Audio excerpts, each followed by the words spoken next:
नमस्कार, प्रेम भरा नमस्कार। और तुलसीज़ पोइट्री कॉर्नर पर आपका आज विशेष स्वागत करती हूँ, क्योंकि अभी 2 दिन पहले ही मैं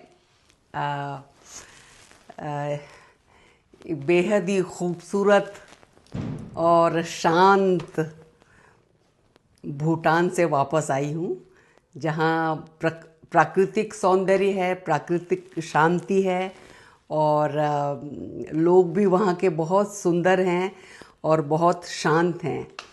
और मुझे अपनी जन्मस्थली के करीब महसूस हुआ वहाँ पर, क्योंकि मैं भी ऐसे ही स्थान पर पैदा हुई थी। आज के लिए मैंने 2 कविताएं चुनी हैं, तो हो सकता है कि आज का ये एपिसोड थोड़ा सा लंबा हो जाए। मैं कम बोलने की कोशिश करूँगी, परंतु मजबूर हूँ। जब भी कुछ कोई गहन भावना या कोई परिस्थिति या कुछ जीवन में आता है, तो मुझे गालिब की, गीता की और कई पुराने गानों की पंक्तियाँ अक्सर याद आ जाती हैं। तो अभी मुझे याद आ रहा है, हज़ारों ख्वाहिशें ऐसी, हज़ारों ख्वाहिशें ऐसी कि हर ख्वाहिश पे दम निकले, बहुत निकले मेरे अरमान, लेकिन फिर भी कम निकले।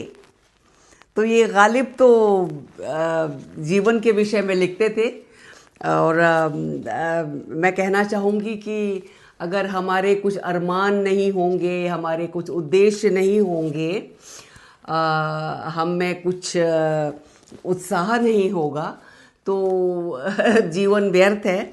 फिर ऐसा जीवन तो फिर जीवन नहीं कहलाया जा सकता। तो और दूसरा, साथ साथ मुझे लता मंगेशकर की गाई हुई पंक्तियाँ, वो मेरे शायद असद भोपाली की हैं, वो भी कुछ याद आई। ये अरमान और ये जो ये ख्वाहिशों की बात हो रही है, तो अरमान भरे दिल में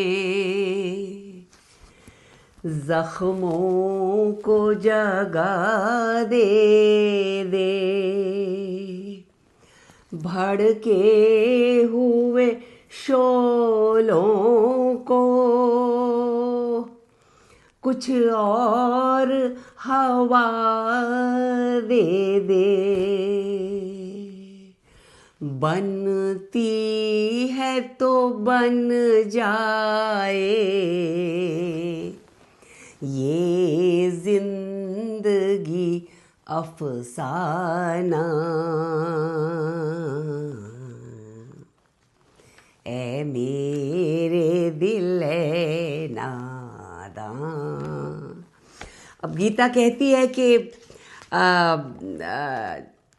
हम अगर लगाव रखते हैं अपनी कामनाओं से, अपने कर्मों से, यहाँ तक कि अपने ज्ञान से भी, तो हमें क्रोध आना या दुख होना या निराश हो जाना, ये सब हमारे लिए स्वाभाविक होता है। तो इसलिए हमें अत्यधिक लगाव नहीं होना चाहिए। तो अब ये ऐसा है कि आत्मज्ञान का नतीजा तो यही होता है कि पूरा ब्रह्मांड जो है वो एक हो जाता है हमारे लिए। तो मैं पहली कविता पढ़ती हूँ, मुझे मालूम न चला। अब आप इसको पढ़कर ही देख लेंगे कि सुनकर, मैं पढ़ रही हूँ सॉरी, और आप सुनकर ही इसको समझेंगे कि जीवन की यात्रा कैसे चलती है और हमेशा एक सी तो नहीं रहती। और ये जो कविता है दिल की बात कह तो लूँ से ये कविता विशेष पुरानी है, कम से कम मेरे ख्याल से 35 साल पुरानी तो होगी। तो ये उस समय की भावनाएं हैं। और इसके बाद जब मैं अगली कविता इसी से जुड़ी हुई पढ़ना चाहूँगी, तो वो जो है वो शायद करीब 10-15 वर्ष पहले लिखी गई थी। तो इसलिए दोनों के शीर्षक भी तकरीबन समान ही हैं। ये है मुझे मालूम न चला और वो है मालूम न चला। तो लीजिए, प्रस्तुत है मुझे मालूम न चला। एक समन्वय की तलाश में, एक समन्वय की तलाश में, ठोकरें खाती गिरती संभलती, छोड़ आई कब साथ जीवन का, मुझे मालूम न चला। तुम्हें जानने को उत्सुक ढूंढती रही तुम्हें ही हरदम, देखने पर खुद को क्यों हुई बाध्य, मुझे मालूम न चला।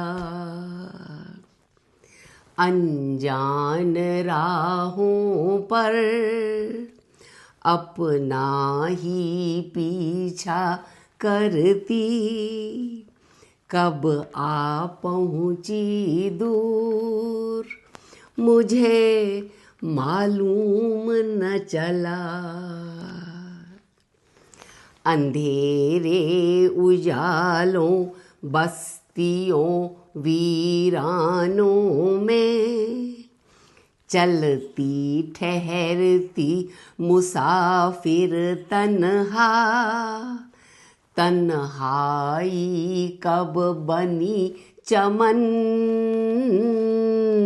मुझे मालूम न चला। तन्हाई कब बनी चमन, मुझे मालूम न चला।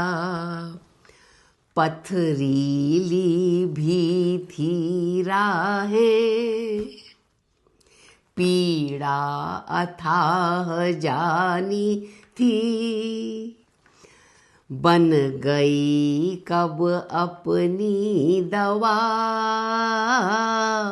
मुझे मालूम न चला।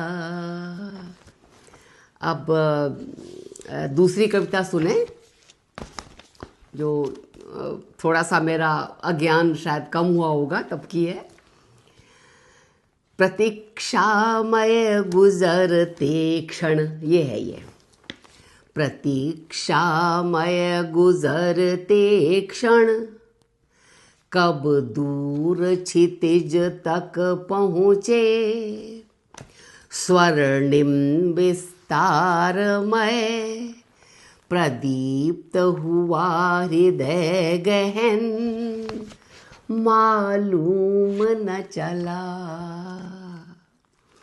घन घन करती खामोशी, कब गहरे गहरे उतरती, अंतर सागर में घुल घुल बनी मनमीत, मुझे मालूम न चला। विरक्त चेहरे पर भाव ढूंढते, कब थके बोझिल हुए, मासूम नयन हो चले स्वप्न के आदि, मालूम न चला।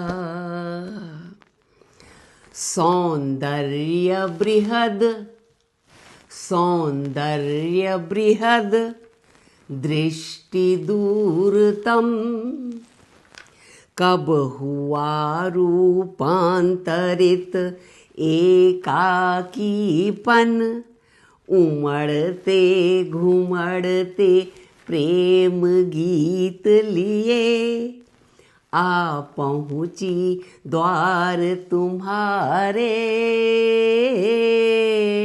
मुझे मालूम न चला। धन्यवाद, फिर मिलते हैं।